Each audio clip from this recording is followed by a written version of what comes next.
Ladies and gentlemen, it is Growth Spark o'clock, and this is Growth Spark. And as usual, we are here to ignite, accelerate, and grow.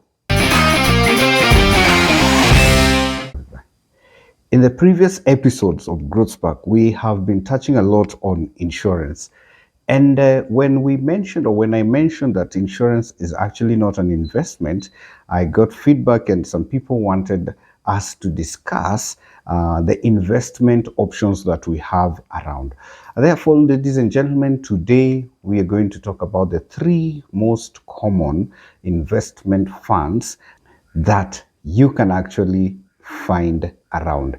These investments are basically investments that are very basic. They are not capital intense. Basically, if you have your 100,000 shillings and above, maybe even 50,000 shillings and above, you can actually put your money in them and get some returns.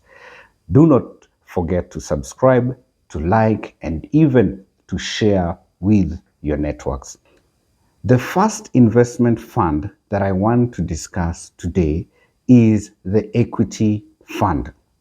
Now, the equity fund is basically what is commonly known as shares in a layman's language. When you hear somebody talking about, I want to buy shares, or they walk into the Nairobi Securities Exchange and buy shares, or they go through a stockbroker to get shares, those people are basically investing in the equity fund. And sometimes you'll hear people talking about securities or stocks, same thing.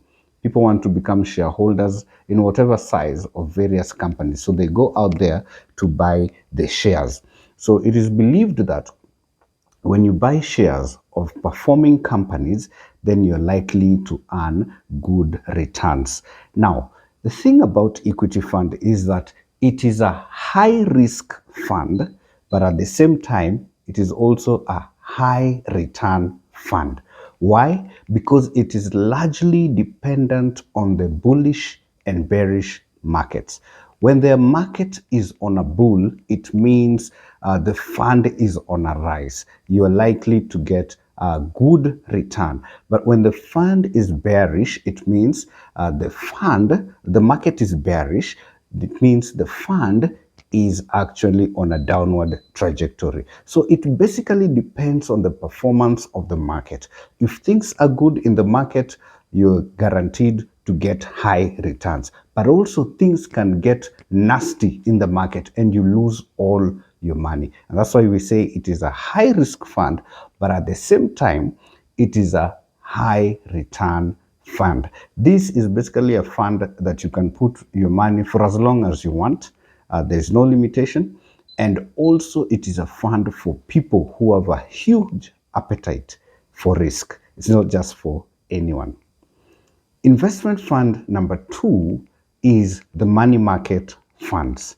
Now, money market funds is a situation whereby the government borrows funds from the public at an interest rate or at a rate of return, probably when the government wants to do some capital intense development like infrastructure and so on and so forth. The type of financial instruments that are found on the money market fund are basically things like the bonds and the treasury bills and the guarantee papers and so on and so forth. Now, the thing about money market fund is that it is a low risk fund. Why am I saying it is a low risk fund? Because when you invest your money there, your return is usually guaranteed.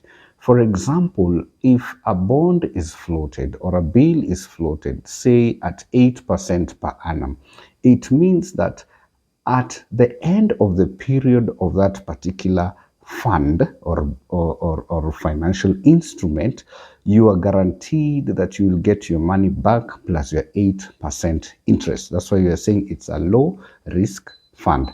The other reason why we are calling it a low risk fund is because it is a short-term investment fund, normally between 90 to 180 days. That's 3 months to 6 months.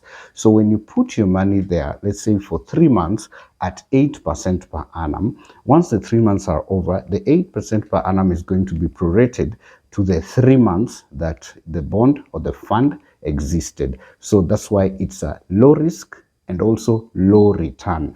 This is a fund of people who have low risk, or you just want to have your money in a safe place where you cannot lose it. Fund number 3, or investment fund number 3, is the balanced fund.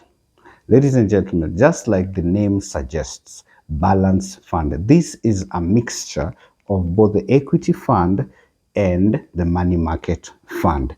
We've just discussed that the equity fund is the highest in terms of risk and also the highest in terms of return. You can easily make 100-fold out of your investment, but you can also, in the same manner, easily lose all your money. But with the money market fund, there is very low chance of losing your money because the returns are guaranteed. The risk is also low. So you'll find that someone would want to take the balance fund, and they'll do their mathematics and maybe say that out of this 1 million shillings that I have, I want to place it in a balanced fund. And they probably will be advised by a stockbroker, or professional one for that matter, or a professional financial advisor, that out of this 1 million of yours, you can actually put 70% of it, that's 700,000, in the money market fund. So money market fund, we say it has the bonds and the bills, low risk, guaranteed returns. So 70% goes to money market. So there you are sure that your 700,000 is going to come back plus the interest. Then the other 30% that is left out of this 1 million, probably the 300K, now is put in the equity fund. Now, in the equity fund, the 300K can go, all of it. You'll never see it again. But again, the 300K can become 600K, can become a million bob, depending on the market trends. So a balanced fund is for someone who wants to test the waters. They want to be 1 foot in, 1 foot outside. A money market fund is somebody who wants a safe space, a comfortable place where they know they are not losing their money, plus they'll get a small return out of it. An equity fund is for someone who has a huge appetite for risk. And most of the time, these people put in disposable income, money that they don't mind losing, right? Therefore, ladies and gentlemen, those are the 3 most common investment funds that you can find around. And like I said, if you have your 50,000 shillings and above, you could actually put your money in any of these 3 areas. But it is also important to note that before you invest your money or put your money anywhere, make sure you're dealing with a certified, professional, and licensed stockbroker or financial advisor. Thank you so much for watching. Please don't forget to subscribe, to like, and to share to your networks. If you have any questions, comments, please feel free to go down the comment section and leave your comment. We shall act upon it.